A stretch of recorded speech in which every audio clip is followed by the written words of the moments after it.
So that's what I'm trying to tell you. Them old rappers, man, them niggas, bro. Have you seen any of these old rappers who be like, yo, they're the foundation of hip hop, really living good? Them niggas be looking really dusty. I kid you not. And none of y'all try to come for me because I don't fuck with y'all niggas either. So I'm just tell y'all the truth. Y'all be looking like every time there be like an old nigga talking about hip hop, you be like, yo, bro, you sure you invented this? Because everybody else living better than you. Legend. Shan, what's good? How you doing?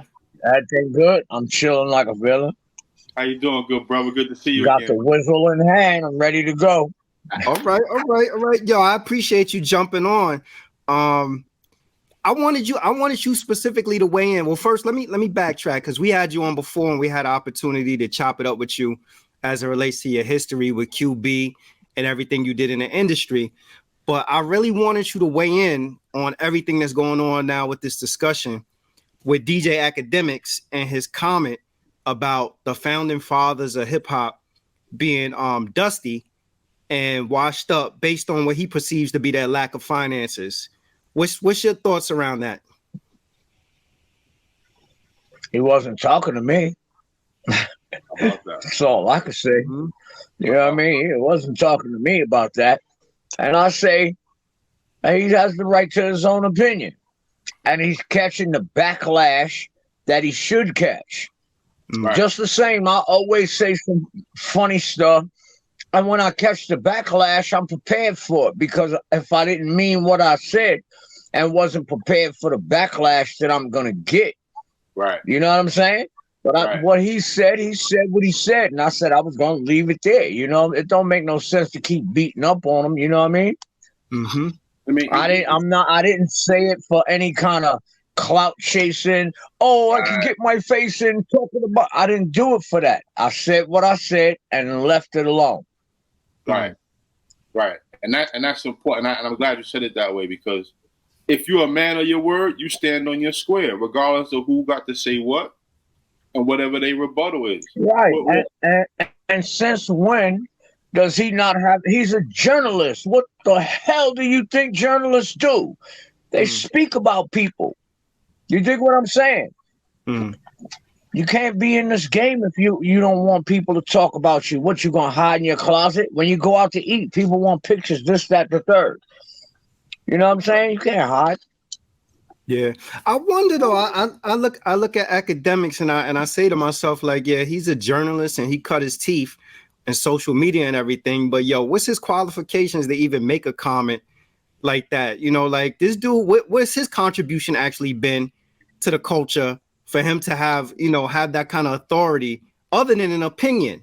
You get what I'm saying? Like anybody can have an opinion. You ain't got to mean shit or be a part of hip hop to have an opinion on it. But what's his contribution to the culture to even say something like that? Well, look, let me say this.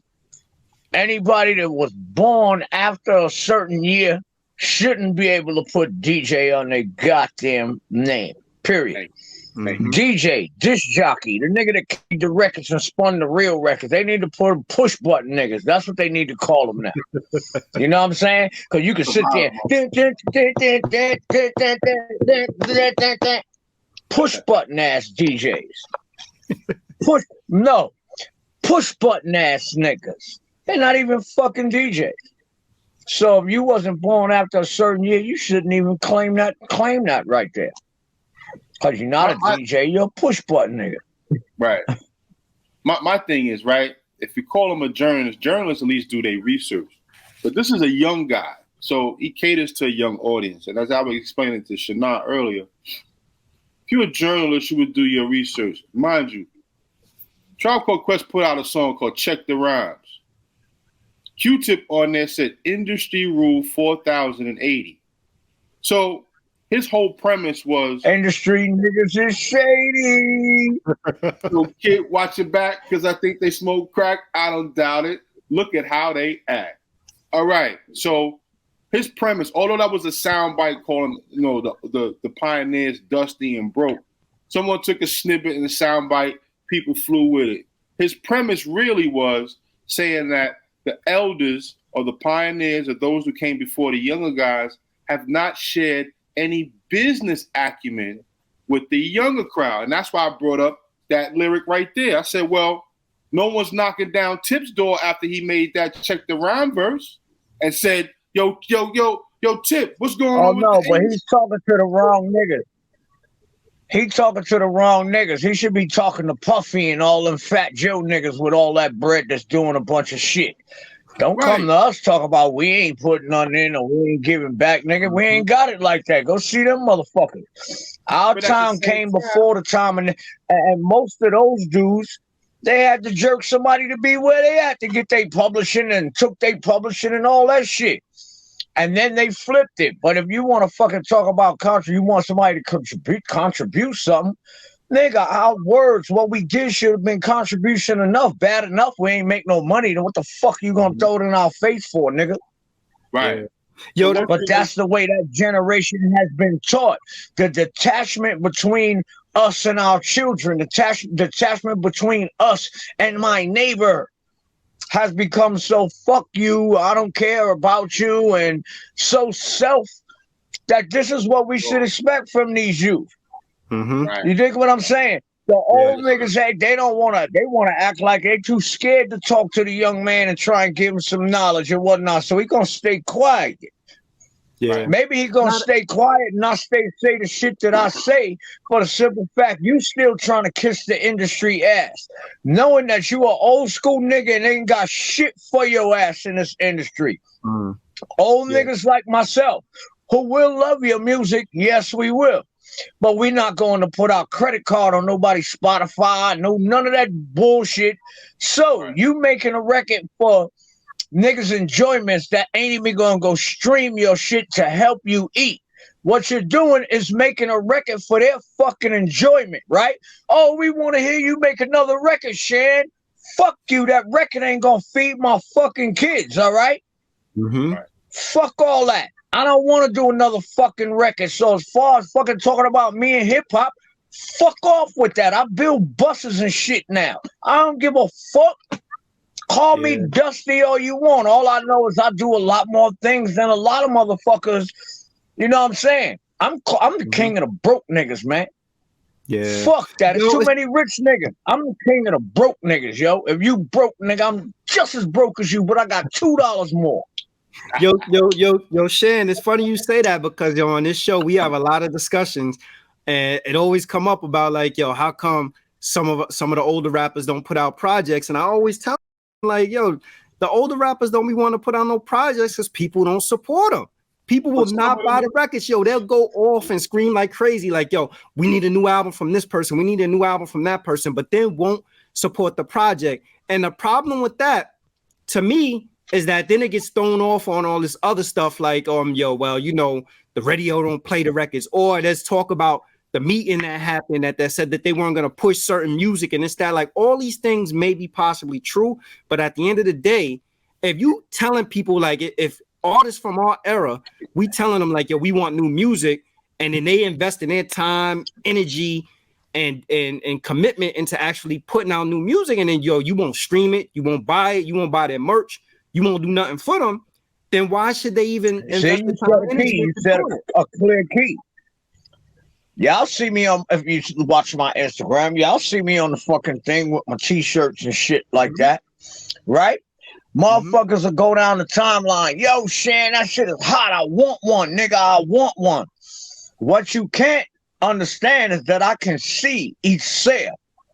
So for all you niggas keep talking about, yo, that shit is hot. I want one. I'm going to support you, Shan. Nigga, I see you ain't supporting me. So those words that you putting across my little timeline that says, oh, I support you, nigga. You don't support me, motherfucker. You don't support motherfuckers like me. You dig what I'm saying? It's like you'd rather go motherfucking pay $300 for a concert. And if we wanted that same kind of money that they paying these young motherfuckers, our catalog just as good, and you can understand what the fuck we saying. They want to give a nigga like Shizzle, I'll give you $1,500. I got $1,000. Come sit, nigga. If you don't get the fuck away from me with that $1,000, nigga. I spent that shit yesterday. Moved. Now, if you're gonna do some shit like that, know who the fuck you talking to and know what they know they worth is. Nigga, you can't offer me no $1,000. Fuck off, nigga. That shit don't pay for the rims I just bought. All right. So if you're gonna embarrass yourself, because you ain't embarrassed the one you talking to, know who you talking to before you embarrass yourself. Offering a nigga $1,500 like I want to run and go do a show. Fuck you, nigga. And that $1,500 is all inclusive. You got to get your hotel. You got to fucking fly yourself there. And in the end of the day, what a nigga end up with $500? Like, nigga, get the fuck out my face. Yeah. Move. Fuck off. Yeah. I ain't singing shit. You want Shan out of concert? Pay me the right motherfucking money or fucking put the record on and sing it your fucking self. I'm not coming. You know, the misconception, man, is, you know, we use this word culture, but the culture, it's all about the art.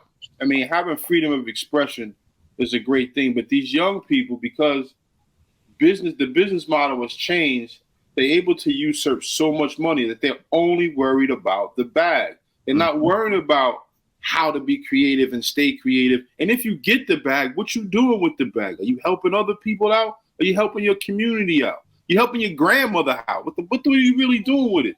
I think a lot of times these young people they don't fucking listen. I'm going to be square with that, because they're looking at older folks or older people and they saying to themselves, what they going to teach me? These niggas is old. They got this mindset. And mind you, I don't want to be a hypocrite. I was that same way at 21, 22, but there was always someone in the back. You and me both. You know what I'm saying? You and me fucking both. And there was always someone who would level themselves enough to be like, yo, Rob, listen, this is what I'm going to shoot to you. Take it or leave it, but I know it's going to be worth something. And they'll spit game to me, and I'll sit back and be like, you know what? I'm appreciative you sat down and you laid that on me, OG. I appreciate that. You say, yo, just walk with that. I don't need nothing back. If anything, teach it to somebody else. Now, that happens. I don't know where Akademiks is thinking that shit don't fucking happen. I don't understand that. I think my premise is thinking he was only looking for clickbait. He was looking for clout chase. He knew he'll throw something out there, and it got people up in the roar and shuffled the deck a little bit. But people act like yourself, throw back like, you know what? That's the greatest thing about what he said. That's the greatest shit about what he said. That this dialogue and this discussion, I told the nigga, shit. If you look at my answer at nigga, I'm glad you said that, because niggas get a chance now to pat themselves on the back and state they fucking accolades, nigga. Right. You want to talk about Dusty? Did you not hear me just say, fuck your hip-hop shows? You don't see me working at a restaurant, do you?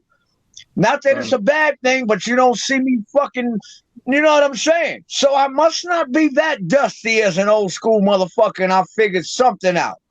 And each and every day, that shit you talk about teaching the youth, I put my neck on the line all the fucking time, fucking talking positive shit. Because other niggas ain't doing it. That's all I do on my IG. I don't give a fuck if niggas don't like me because I'm talking positive. What the young folks don't know is that the music industry is using them to destroy the culture that me and fucking all of them predecessors they talk about. They're using you as the fucking lamb to fucking bring us to slaughter, you dumb motherfuckers. Because they don't want you to recognize your predecessors and give greatness to the ones that came before you. They want you to be a young black man that think he made it there by himself. Now here's this motherfucking gun. Here's this liquor. Here's this cocaine. Go and shoot your friends. Get on the record and tell all your friends to shoot each other. Why the fuck you think we don't got the KKK no more? Because you little stupid motherfuckers have taken their place with your bullshit. Yeah. But that's what your record company say. Now imagine it. Us three sitting here with a group of young men. We got all the knowledge and the wisdom in the fucking world to give them to put them on the right path. But then there's another nigga standing us next to us, and he's waving $100,000 check. Who the fuck you think he gonna listen to? Us or the nigga with the $100,000 check? Now, the nigga with the $100,000 check is preaching a total opposite of fucking shit of what we telling them to do. Right. They gonna go with the check, nigga, every time. Hell yeah. You know, it's funny. It's funny you mentioned though that you know, like how the youth are easily swayed, because I feel like academics probably wouldn't even made a comment like that if we didn't if we as consumers and as the people that are actually inside the culture didn't normalize that kind of talk. It's like, yo, people ain't gonna talk out of school unless they feel, you know, comfortable. Like I feel I could get away with saying this. And I feel like there's a narrative that's been created. Yo, I had went on just before we did this, I went on a couple of people's IG. So I went on the Beach Boys IG and I went on Aerosmith IG, and I just looked through the comments, Shan, just to see what people were saying. And it was nothing but love in those comments, nothing but love. But then you go on like some of our pioneers comments, you look in their comments and you see the shit that people say to them. I'm like, yo, why do people feel so comfortable disrespecting the founders of hip hop? But these other genres, they'll embrace them. They don't cuss their motherfucking ass out like I do. When you fuck with me, I'll fuck with you twice. How about niggas that? used to fucking play with me and put that bullshit comment shit, my shit. I used to make niggas think that I was very stupid and unintelligent, right? Because I curse a lot, everybody thinks, oh, Shan doesn't have no knowledge, blah, blah, blah. And they used to say, you can't say that, Shan. You're dumb. And then when I flipped it to where now you see I got a little bit of knowledge, y'all don't start saying that dumb crap no more, because I got an answer for everything you say. Want to call me a bum, nigga? I'm sitting in my own RV right now. It got AC, but the shit too loud for y'all to hear me. So call me a bum. I don't give a fuck. Nah, it's not even. You know, I just think that academic went about it the wrong way. It's easily to set up a conversation with some notable pioneers and have a dialogue, but to get on your platform and just blast out Dusty and old school dudes ain't do nothing for younger dudes. Those who spoke out, those who spoke out, look, those who spoke out in public against his fucking comment, right? Very few jumped up in the beginning, right? The rest of the motherfuckers were sitting in the back waiting for a nigga that like me that's gonna shoot at these niggas first. Bang, bang, bang, bang. They wait. I'm not protecting these motherfuckers. Fuck y'all. Y'all waiting for me to say something or somebody else that got heart to say something because you too scared to. I'm not fighting your fucking fight. Fuck you, you dusty motherfucker. You dig what I'm saying? Fuck you, nigga. You wait till somebody else motherfucker stand up. I ain't see not no collective of fucking old school niggas say, oh. Y'all came after. Y'all came once the boat was motherfucking rolling. Now it's a disrespect to talk about you. Yo, for him to even talk I'm about telling you, it's like motherfuckers will stand there. You know how it is. Motherfuckers will stand there. The nigga that's gonna come with the motherfucking joint, they gonna stand behind you while you busting at niggas. As soon as the nigga fucking say who hit him, Shan did. They waiting for the first out of here, man. Fucking talking up for y'all. I'm speaking up for me. I ain't no dusty nigga. Period. Yo, Shan, though, but that's pretty much like if you think about it, that's exactly what Akademiks is trying to come with, right? Because the people who kicked in the door, the first people who came through are the people who got the battle scars to show it. So how he think that people from the generation of Sugar Hill Gang have the ability to have business acumen conversations with him? There was no damn streaming back then. There was no YouTube. You know, there's certain things that were still in existence, but people wasn't getting royalty off no damn Spotify and all this stuff or whatever. Get robbed. They was getting robbed. Business model was saying. Yo, Check this out. Check like this you out. said earlier, those are other people that he sounded like he bypassed, because those are the dudes who probably got more inner workings and more knowledge about how the business works today versus, you know, back then. Right. But back then, the checks that we was getting the money, which made it able for other cats to come behind us and get more money. I don't understand a culture that this nigga 6'9", and I'm not hating on a nigga. I'm gonna tell you, when Rick Ross is a lucky man. Let me tell you how Rick Ross is lucky. The boss, Rick Ross. When my generation, when we found out that nigga was a fucking correction officer, we wasn't fucking with that nigga. Okay? But the generation, the times was changing.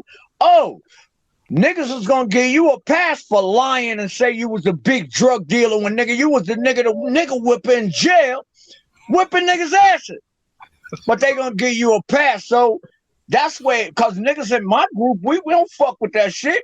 Like they fucking run around behind 6ix9ine now. Nigga, you wouldn't be able to walk around like, I don't give a fuck if you got 12 big monkey niggas around you. Mm-hmm. My day and age, get the fuck out of here, nigga. That wasn't happening. Niggas will definitely get at you real Look, fast. you see how these little young boys walk around with all this jewelry and shit like that? That shit wasn't happening in my day, nigga. You had to really be able to be about your shit to wear a fucking piece of jewelry. This thick nigga with a fucking piece on it that's fucking humongous? All y'all niggas is pussy. Fuck you mean? Y'all let niggas what? My day, nigga, you couldn't do that. Right. So, do they want to hear that? You could not do that. The thing is, do they want to hear that story? No, of course not. They just want to get to the bag. Of course not, because you know what they look at? They look at the nigga with the rollie and the watch as if that money that he got makes him more credible. Right. Oh, fuck it. Hey, I bought him that watch, but he won't even take a picture with me. I bought him that watch, and he won't even take 2 seconds to say hello to me. That's what you're going to get as a fan these days, because these artists don't have fucking artist etiquette to know how to be an artist and recognize that the DJs are the ones that made you. Recognize that the people that bought your shit is the ones that made you. So you need to take 2 and 3 and 5 minutes to stop and sign an autograph and take a picture, kiss a baby like the politicians do sometime, motherfucker. Right, yeah. right. Yeah, and yo, them people who came before you are the reason why you got that watch too. I was saying to Rob earlier, you think about any industry in terms of when it first started to where it is now. Like the money is never the same when it first starts, right? Look at what Jackie Robinson did for Major League Baseball and his contribution. You think Jackie Robinson made anywhere near the kind of money that the worst player in Major League Baseball makes now? Every nigga that started the pay scale. Yeah, right. And that's what I'm saying. Like, even look at technology. Like, created Black Planet ain't make the kind of money that Mark Zuckerberg made. Right. You know, so but the dude who created Black Planet laid the foundation for Facebook or for Meta. And I think people get away from this. Like they get straight to the money. And then once they get the money, they forget about the people who kind of paved the way for them to get to the money. But then the irony of this, though, is that 20 years from now, they got the same people that they talking about. They gonna be that person, because 20 years from now, it's gonna be some young dude sitting in the seat saying, "Yo, what you mean to tell me y'all wasn't making money off the metaverse? Y'all didn't have NFTs. Y'all didn't have this. Y'all didn't have that." So it's just like, yo, I just think you got to stay humble, man. Absolutely, you got to stay humble. Look, I think that if we would have had the internet back in my days, it wouldn't be the way that it is now, because we would have been able to continuously kick our message if we didn't have to sign to these major labels and shit. Right. You dig what I'm saying? If we could have kept being independent and doing our own music, we don't own it anymore. We don't own it anymore. We could have been telling that message. Now, if we had the internet and we was able to tell that message, y'all niggas wouldn't be able to say shit today. So be glad that wasn't no internet. Because some of you niggas that, yes, and that's like 8 bars of your first fucking verse, nigga. Nigga, you know what I'm saying? Yeah. Exactly, man. Nigga, you fucking you wasted 8 bars and ain't say shit. Shut the fuck up. That's a fact. You know, KRS-One mentioned Sugar Hill Records and B-Boy Records. How they was robbing just about everybody possible. And I said, if it wasn't for the courage of people getting robbed for their talent and their creativity to keep pushing forward, where would anybody be? Because people knew they were getting robbed, but they loved the art, they loved the culture, they loved the freedom of expression. You love plugging your joint into the light pole and having a jam and bringing people out. I just read an article about how drums were banned in the early days. Like they banned Black people for playing drums. The reason why they did that because drums was an indication for war. Drums were used as an indication for communication. So I responded back to this and I said, that sounds just like hip hop. When hip hop came and you had them fucking speakers banging off of them handball court walls and them project walls, you can hear that shit for 10 blocks down. And they had to come and stop that whole shit down. I said, that's the same scenario. But we had the courage to be out there for it to last till it got to a point where it started to become monetized and people started to make something off of it. Now, you got brothers in fashion. You got brothers selling sneakers. They selling juices. You got Bun B out there selling Trill burgers in Houston. You know what I'm saying? And court buildings now. So, you know, I think we are where we need to be. And I'm not gonna believe in the narrative that OGs are not teaching the young brothers any game, because that's not true. I just think homeboy just needed a soundbite because shit might be going left in his world and he needed to get back on track. I think that's exactly where that came from. Some clout chasing shit. Yo, check it out. Yeah. Back in the days, we got jerked, right? But the jerkers learned how to jerk y'all even worse. See, back in the days, you would get a quarter per record, whether it was was big enough to make a retail deal or a wholesale. Wholesale means you got a quarter per every 25. But if you could make a deal where you got paid off for every record, you was good. But look at a quarter. You got a quarter. Nowadays,